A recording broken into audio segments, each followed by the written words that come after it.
ஐந்தாம் இடத்துல இருக்க செவ்வாய், ஐந்தாம் இடத்துல செவ்வாய் இருக்கிறாரு, புதனும் இருக்கிறாருன்னும் போது பார்த்தீங்கன்னா, இது எல்லாமே வந்து உங்களுடைய குலதெய்வ அனுகிரகம் கிடைக்கக்கூடிய மாதமா தான் இருக்கு இந்த மாதம் பர்ட்டிகுலரா.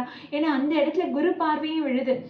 உங்களுக்கு ஐந்தாம் இடத்துல செவ்வாய் புதன் இருக்க, அந்த இடத்துல உங்க ராசியில் இருக்கும் குருவோட பார்வை விழுதுன்னும் போது பார்த்தீங்கன்னா, உங்களுக்கு ரொம்பவே ஃபேவரட்டிசமா இருக்கு. அதாவது என்னன்னா, நிறைய பேர் லேண்ட் வாங்கணும், வீடு வாங்கணும்னு முயற்சி எடுத்துட்டு இருக்கீங்கன்னா, அது இந்த காலகட்டத்துல ரொம்பவே சக்சஸ்ஃபுல்லா இருக்கும். இல்ல நான் விற்கணும், வித்துட்டு வேற வாங்கணும், இல்ல வித்துட்டு நான் அந்த பணத்துல நான் வேற ஏதாவது புதுசா முயற்சி எடுக்கணும் அப்படின்னு நீங்க பிளான் பண்றீங்கன்னா, அதுக்கும் இந்த காலகட்டம் ரொம்பவே நல்லா இருக்குங்க. அதாவது என்னன்னா, லேண்ட், ப்ராப்பர்ட்டி, வீடு இது மூலமா வந்து உங்களுக்கு ஒரு முன்னேற்றத்தையும் ஒரு நல்ல மாற்றத்தையும் ஏற்படுத்தி கொடுக்கக்கூடிய மாதமா இருக்கு.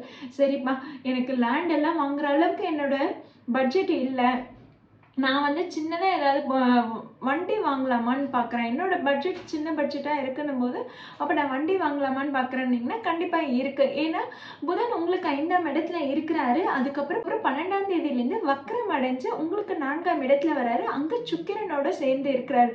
ஸோ எப்படி இருக்கும்னு பார்த்தீங்கன்னா, ஒரு லக்ஸரி ப்ராடக்ட்ஸாக அதிகமாக நீங்கள் வாங்குவீங்க.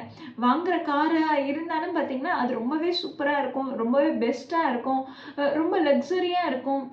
பெரிய ரேட் அதிகமா இருந்தாலும் பரவாயில்ல, நம்ம இப்போ அதை வாங்கணும்னு சொல்லிட்டு நீங்க அதுல முயற்சி எடுத்து நீங்க அதை வாங்கவும் செய்வீங்க.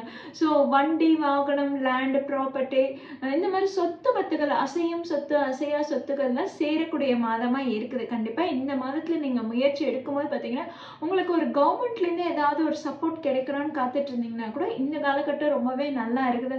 இந்த